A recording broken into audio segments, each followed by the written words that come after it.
မင်္ဂလာပါ Daily News and Anadima Channel ကနေပြန်လည်ကြိုဆိုလိုက်ပါတယ်ဒီနေ့ညဦးပိုင်းအတွက်တင်ဆက်ပေးခြင်းတဲ့သတင်းတွေကတော့အင်ဒိုနီးရှားကျောင်းတွေမှာအခမဲ့ကျွေးမွေးတဲ့အစားအသောက်တွေကြောင့်ကလေး80ခန့်အစာအဆိပ်သင့်ခဲ့တဲ့သတင်းငြိမ်းချမ်းရေးအတွက်ယူကရိန်းဘက်ကနေမြေတွေလက်လွတ်ပေးရနိုင်တယ်လို့ကီယက်မြို့တော်ဝန်ကပြောဆိုတဲ့သတင်းထိုင်းရဲတပ်ဖွဲ့ရဲ့လေယာဉ်ငယ်ပြတ်ကျပြီးအနည်းဆုံး9ဦးသေဆုံးခဲ့တယ်ဆိုတဲ့သတင်းနေဇက်ဒေတာကက်ရှမီးယားမှာအိန္ဒိယနဲ့ပါကစ္စတန်စစ်သားတွေအပြန်အလှန်ပစ်ခတ်မှုဖြစ်ခဲ့တဲ့သတင်းတွေပဲဖြစ်ပါတယ်အင်ဒိုနီးရှားကျောင်းတွေမှာအခမဲ့ကျွေးမွေးတဲ့အစားအသောက်တွေကြောင့်ကလေး80ခန့်အစာအဆိပ်သင့်ခဲ့တယ်လို့သိရှိရပါတယ်စာသင်ကျောင်းတွေမှာကလေးတွေကိုအစားအသောက်တွေအခမဲ့ထောက်ပံ့ကျွေးမွေးမဲ့အင်ဒိုနီးရှားအစိုးရရဲ့အစီအစဉ်ဟာကလေးတွေအစာအဆိပ်သင့်မှုပြဿနာတွေကြောင့်ပုံရိပ်ထိခိုက်မှုတချို့ဖြစ်လာရပါတယ်အင်ဒိုနီးရှားဟာနိုင်ငံရဲ့ကျောင်းတွေအရွယ်ကလေးတန်း80ကိုစာသင်ကျောင်းတွေမှာအခမဲ့အစားအသောက်ကျွေးမွေးဖို့ရည်မှန်းချက်ကြီးကြီးမားမားအကောင့်ထဲပေါ်နေတာပါ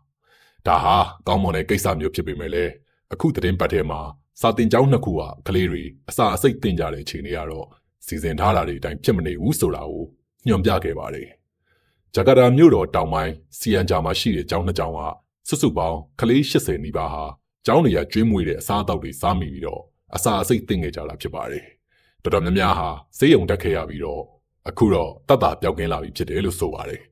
သမရပရာပိုဘိုစဗီယန်တို့ကအထူးအလေးပေးအကောင့်ထဲပေါ်နေတဲ့အဲ့ဒီအစီအစဉ်နဲ့ဆက်ဆက်ပြီးအစာအဆိပ်သင့်မှုပြဿနာတွေရင်ရလဲကြုံခဲ့မှုပါတယ်။အဲ့ဒီဖြစ်စဉ်တွေရဲ့အဓိကအကြောင်းရင်းကတော့အစားအသောက်တွေပြင်ဆင်ချိန်မှာပေါ့ဆမှုတွေကြောင့်လို့အာဏာပိုင်တွေကပြောပါတယ်။ကျောင်းသူကျောင်းသားတွေစားတောက်မိတဲ့နောက်အော်အန်နာနာမကျန်းဖြစ်တာတွေခံစားခဲ့ရတဲ့အစားအသောက်နမူနာတွေကိုတော့ဓာတ်ခွဲခန်းတွေစီကိုပို့ဆောင်ထားပါတယ်။ရဲတွေကအဲ့ဒီအစားအသောက်တွေစီမံရမှာအဆင့်ဆင့်ကင်တွယ်ရတဲ့မိဖို့ကြောင့်ဝန်ထမ်းတွေချက်ပြုတ်သူတွေထုတ်ပိုးသူတွေကိုပါစစ်ဆေးမေးမြန်းနေပါတယ်။အစာအဆိပ်သင့်မှုကြုံခဲ့တဲ့အသက်16နှစ်အရွယ်ကျောင်းသားတဦးကတော့သူ့ထမင်းဘူးတွေကကြက်သားနှုတ်စင်ကြော်ဟာပုံမှန်မဟုတ်တဲ့အနံ့တစ်ခုကိုရနေတယ်လို့ခန်းစားမိခဲ့ကြောင်းစားပြီးတော့သိမကြခင်မှာပဲခေါင်းမူလာနှုံးချီလာပြီးတော့ထိုးအံမိခဲ့တဲ့အကြောင်းကိုပြောပြခဲ့ပါတယ်။ကမ္ဘာတစ်လွှားမှာကလေးတွေကိုကျွေးမွေးနေတဲ့ကျောင်းအစားအသောက်တွေဟာကျန်းမာရေးအတွက်ပညာရေးဆိုင်ရာနဲ့ကာယဆိုင်ရာစွမ်းဆောင်ရည်မြင့်တင်ဖို့အတွက်ရည်ရွယ်စီစဉ်လေးရှိကြပါတယ်။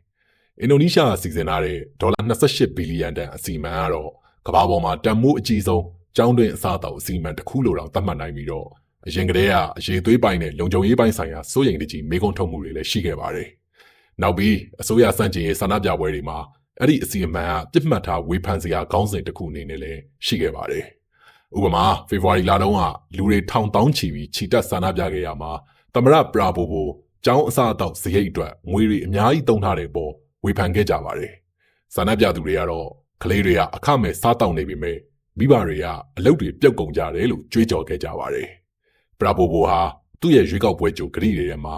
နိုင်ငံရဲ့9နှစ်အောက်ကလေးတွေထဲက9ပုံတစ်ပုံဟာအာဟာရမပြည့်လို့ဖွံ့ဖြိုးမှုအားနည်းနေတဲ့ပြဿနာကိုကျောင်းတွင်အခမဲ့ကျွေးမွေးမှုတွေနဲ့တိုက်ဖြတ်မယ်လို့ကြွေးကြော်ထားခဲ့တာပါ။ဒီအစီအစဉ်အရအနာဂတ်မှာအင်ဒိုနီးရှားကလေးငယ်တွေဟာအရက်ပူရှည်လာပြီးနယ်ပယ်အသီးသီးမှာချန်ပီယံတွေဖြစ်ထွက်ပေါ်လာနိုင်မယ်လို့ပရာဘိုဘိုကပြောကြားခဲ့ပါတယ်။ငြိမ်းချမ်းရေးအတွက်ယူကရိန်းကနယ်မြေတွေလက်လွတ်ပေးရနိုင်တယ်လို့ကီယက်မြို့တော်ဝန်ကပြောကြားလိုက်ပါတယ်။ငြိမ်းချမ်းရေးရဖို့အတွက်ယူကရိန်းဟာအချုပ်အခြာအာဏာပိုင်တဲ့နယ်မြေတွေကိုလက်လွတ်ပေးတာမျိုးရှိကောင်းရှိနိုင်တယ်လို့ယူကရိန်းရဲ့မြို့တော်ကီယက်ရဲ့မြို့တော်ဝန်ဖြစ်သူဗီတာလီကလစ်ချ်ကိုကပြောကြားခဲ့ပါတယ်။ရုရှားနဲ့ယူကရိန်းကြားစစ်ပွဲရပ်ဆိုင်ရေးကြားဝင်ညှိနှိုင်းပေးနေတဲ့အမေရိကန်သမ္မတဒေါ်နယ်ထရန့်ရဲ့အစိုးရကသဘောတူညီမှုတစ်ခုရဖို့အတွက်ဆုံးရှုံးနယ်မြေတချို့စွန့်လွတ်ဖို့ယူကရိန်းကိုအပြင်းအထန်ဖိအားပေးလာချိန်မှာကလစ်ချ်ကိုကအခုလိုမှတ်ချက်ပေးခဲ့တာပါ။အစောပိုင်းမှာတော့ယူကရိန်းသမ္မတဗိုလိုဒီမာဇီလန်စကီးကစစ်ပွဲမတိုင်ခင်2014ခုနှစ်ကတည်းကရုရှားတပ်တွေသိမ်းဆည်းတာခံရတဲ့ခရိုင်းမီးယားကျွန်းဆွယ်ဒေသကိုယူကရိန်းကတရားဝင်လက်လွတ်ပေးမှာမဟုတ်ဘူးလို့ပြောကြားထားတာပါ။စစ်ပွဲကိုရပ်ဆိုင်းစေဖို့အတွက်ခရိုင်းမီးယားကိုရုရှားပိုင်တဲ့အဖြစ်အမေရိကန်ကအသိအမှတ်ပြုပေးမယ်လို့ရုရှားစီကမ်းလှမ်းထားကြောင်းသတင်းတွေထွက်ပေါ်နေချိန်မှာပဲယူကရိန်းသမ္မတကအခုလိုတုံ့ပြန်ခဲ့တာပါ။ဒါပေမဲ့ရုရှားရောယူကရိန်းမှာစစ်ပွဲရပ်ဆိုင်းရေးကိစ္စအမေရိကန်စီကပြင်းပြင်းထန်ထန်ဖိအားပေးမှုတွေကိုကြုံနေရပြီးတော့ယူကရိန်းဟာပိုင်နက်နယ်မြေတချို့လက်လွတ်ပေးဖို့မလွှဲတာပဲလက်ခံရတာမျိုးဖြစ်နိုင်ကြောင်းကလစ်ချ်ကိုကဆိုပါတယ်။ဖြစ်နိုင်ခြေတစ်ခုဖြစ်နယ်မြေတွေဆုံးရှုံးလိုက်ရတာကိုတွေးထားတဲ့အကြောင်း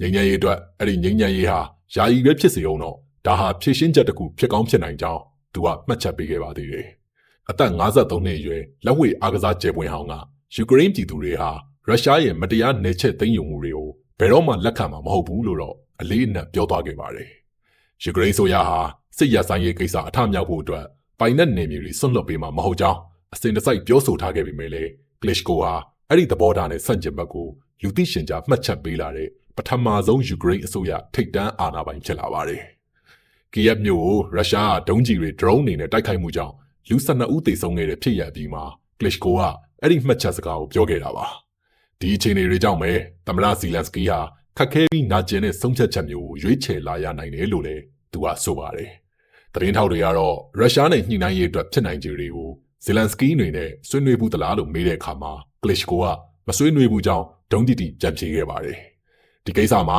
သူဟာလောက်ပိုင်ခွင့်မရှိသလိုသမ္မတကသူ့တာဝန်သူလှုပ်ဆောင်သွားလိမ့်မယ်လို့ကလစ်ကိုကပြောကြားသွားပါတယ်။ထိုင်းရဲတပ်ဖွဲ့ရဲ့လေယာဉ်ငယ်ပြတ်ကျပြီးအနည်းဆုံး9ဦးသေဆုံးခဲ့တယ်လို့သိရပါတယ်။ထိုင်းနိုင်ငံမှာရဲတပ်ဖွဲ့ရဲ့လေယာဉ်ငယ်တစ်စီးပင်လယ်ကမ်းခြေနားကိုပြတ်ကျခဲ့ရတာနဲ့အနည်းဆုံး9ဦးသေဆုံးခဲ့တယ်လို့သိရတာပါ။ထိုင်းရဲ့ဘန်ကောက်ပို့စ်သတင်းဌာနကကွာဟင်လေဆိပ်နားမှာကမ်းလွန်ရေပြင်ကိုပြတ်ကျခဲ့တဲ့လေယာဉ်မှာလေယာဉ်မှူး3ဦးအပါအဝင်9ဦးသေပြီး2ဦးပျောက်ဆုံးနေတယ်လို့ဖော်ပြထားပြီးတော့တချို့မီဒီယာတွေမှာတော့အသေးအပျောက်ကို6ဦးလို့ရေးသားထားတာတွေ့ရပါတယ်။ဧပြီ25ရက်နေ့မနက်ပိုင်းကလေယာဉ်ဟာဖချာဘူရီပြည်နယ်ချာအန်ခရိုင်နဲ့ထိုင်းပင်လယ်ကွေ့ကမ်းလွန်မှာပြတ်ကျခဲ့တာလို့ဆိုပါတယ်။လေယာဉ်ပြတ်ကျတဲ့နေရာဟာ Baby Grand ဟွာဟင်းဟိုတယ်နဲ့တိမ်မဝေးဘူးလို့လည်းသိရပါတယ်။ DHC-400 အမျိုးအစားလေယာဉ်ဟာလေ့ကျင့်ရေးအတွက်လေထီးစင်းတပ်ဖွဲ့ဝင်တချို့ကိုတွားရောက်ခေါ်ဆောင်ဖို့ပြန်တက်ပြီးမကြခင်မှာပဲပြတ်ကျခဲ့တာလို့ဆိုပါတယ်။လေယာဉ်ပေါ်မှာလေယာဉ်မှူး3ယောက်စက်ပြင်ရရှိ2ဦးနဲ့လေယာဉ်အင်ဂျင်နီယာ2ဦးတို့လိုက်ပါသွားခဲ့တာပါ။သေဆုံးသူတွေထဲမှာရဲမှုကြီးအဆင့်ရှိအရာရှိကြီး2ဦးလည်းပါဝင်ခဲ့ပါတယ်။ထိုင်းအာဏာပိုင်တွေကလေယာဉ်ပြတ်ကျပြီးကယ်ဆယ်ရေးလုပ်ငန်းတွေကိုအမြန်ဆုံးတုံ့ပြန်ဆောင်ရွက်ခဲ့ကြောင်းပြောပါတယ်။လေယာဉ်ပြတ်ကျရမှုအကြောင်းရင်းကိုတိတိကျကျမသိရသေးပဲစုံစမ်းစစ်ဆေးမှုတွေဆက်လက်လုပ်ဆောင်နေသေးတယ်ဖြစ်ပါတယ်။နေဆက်ဒေသကက်ရှမီးယားမှာအိန္ဒိယနဲ့ပါကစ္စတန်စစ်သားတွေအပြန်အလှန်ပစ်ခတ်မှုဖြစ်ပွားခဲ့တယ်လို့သိရပါတယ်။နှစ်နိုင်ငံနေဆက်ထိစပ်ရာကက်ရှမီးယားဒေသမှာအိန္ဒိယနဲ့ပါကစ္စတန်စစ်သားတွေအပြန်အလှန်ပစ်ခတ်မှုဖြစ်ပွားခဲ့ကြောင်းသိရတာပါ။ဟီမွမ်နာတောင်တန်းတွေနဲ့ဆက်ဆက်နေရာကက်ရှမီးယားဒေသရဲ့နှစ်နိုင်ငံလုံခြုံရေးတွေထူးထူးထပ်ထပ်ချထားရတဲ့နေရာမှာ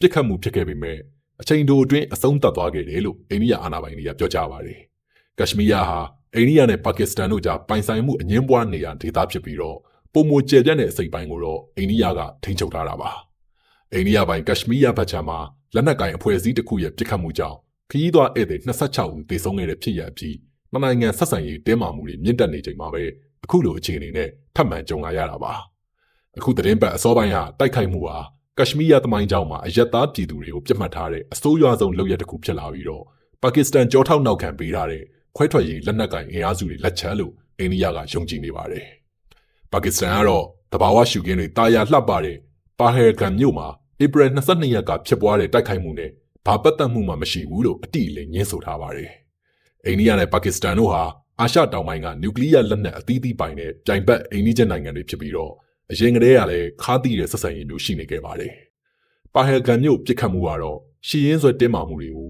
ပိုပြီးတော့ဒီဂရီမြင့်တက်သွားစေခဲ့တာပါ။အိန္ဒိယကပါဟဲဂန်တိုက်ခိုက်မှုကိုအကြမ်းဖက်မှုတစ်ခုဖြစ်ကြေညာလိုက်ပြီးတော့ပါကစ္စတန်နဲ့အဓိကနေဆက်ဂိတ်ကိုပိတ်ပစ်တ